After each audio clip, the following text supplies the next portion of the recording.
think that I'm an immersive virtual environment person, not at all. We're learning as we go. But one of the reasons we turn into this is lack of facilities and lack of control. So now I'm really interested. This is one line of many research projects in the lab. So world is changing, and I'll get to that. And you got the idea that I'm interested in environmental conditions and how these conditions affect people's mood, performance, satisfaction, and health. And we know that occupants really prefer to have control over their choices. And occupants set their rooms lighting based on current lighting conditions. They don't really think what might happen in 2 hours or 3 hours. If there's discomfort, obviously they change, if the discomfort is strong enough. And usually, and this is my research and others as well, people choose the fastest, easiest, quickest option, and not necessarily thinking about energy consequences and what might happen in the building. So one of the ideas that we have, and this is a fancier idea than the implementation, so I apologize for that, but maybe in the next few years we can get there, using information visualization. And this is the description: transfer knowledge through computer-supported interactive visual representations of abstract data to amplify cognition. And it's been proven to be an effective tool to impact behavior, not necessarily occupant behavior, but in general. So these are, I mean, you have seen these charts or visualizations in different publications, and they're very powerful in terms of explaining data in one shot, right? For example, the one on the top left is international small arms and ammunition sales by country. Not something I'm very proud of, but that's what it is. Or 3D trajectory of a tennis ball, or ages of buildings in the Netherlands. And at the bottom you have, on the right side, immigrants, where they come from and where they are heading. I mean, it's very powerful. You can look at these in data tables and such. Obviously, you will not get the grasp of it as fast as you would look at a visualization like this. On the other hand, these tools that we're talking about, augmented reality, virtual reality, add another dimension to our life, right? Again, the work that I'm going to show is not related to augmented reality, but I envision, like all of you, one day these augmented reality tools will be very accessible and not as clunky and easy to use, practical, so we can surround ourselves with additional layers of information, right? We're not there, but I don't think we're so far away from that. So we were interested in understanding information visualization could influence occupant choices. And we have developed different information visualizations in terms of rooms lighting, and we presented them in an immersive interactive visualization fashion. And the idea here was presenting the lighting quality related data and letting the participants basically come and explore different conditions of lighting and decide for themselves. And in this case, that we had simulated lighting in immersive environments for a day in a room. So we had static data and dynamic data, and I'm going to show you, and so maybe it will give you a little bit more idea. And the dynamic data had 2 4-hour periods, so 9 to 1 o'clock and 1 to 5 o'clock.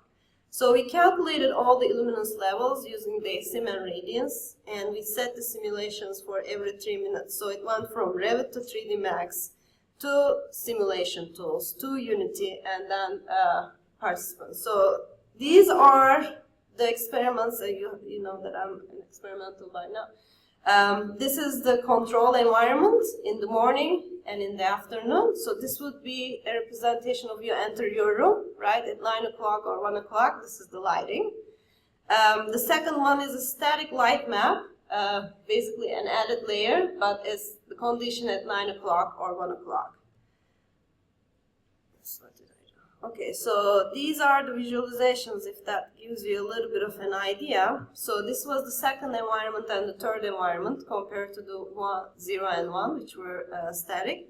So when you entered the room, you could basically turn on the lights, turn off the lights, open the blinds, close the blinds, and it was dynamic simulation that you would see how the glare is going to move, how the lighting is going to change, and the top ones are basically showing, like, imagine you enter a room and you see what the lighting is going to be in the next 3 hours or 4 hours, so that you can decide based on that. Or the bottom one shows, this is the engineer side, I think, the heat map, basically showing the illumination and how it changes on the desk surface and on the floor surface.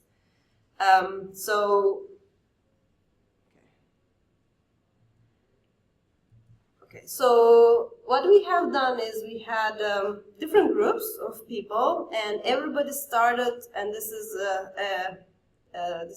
again a pilot study, and we're running the full study right now in the control environment, and they made their choices, and then we asked them to do something, and then the surveys, and then they came to the second environment we wanted to test. Again, the control environment was the static lighting at the moment you enter, and the first environment was the static light maps, and the third environment was the dynamic day lighting, and the fourth environment was the dynamic heat maps. So we collected, and again, this is a very small number of participants, but it gives you an idea of where we want to go in terms of a larger study. And here I included the number of the gender and the ages. So we had 30 participants, at least in the presentation I'm going to show you, 13 females, 17 males, and age varied between 20 to 32 years with an average of 25 years old with a standard deviation of 3 years. So we asked people to make a decision for the morning and for the afternoon. And we also brought them to the second environment and showed them the visualization and make a decision this time. So this is how it changed, and this is the morning group, I believe, yes. So between the two static environments, there wasn't much of a change. And between the visualization environments, the change rate was 70% and 80%. And I can't show any statistical results here because we don't have a large enough sample. And in the afternoon, it was pretty similar, 30% in terms of the first group, second group dropped, and the change rate for the third group, where we put more layers of information, 70%. So we also measured if they understood and how much they understood in terms of the presented information. And they were fully engaged. We looked at their presence and engagement and such in the virtual environment.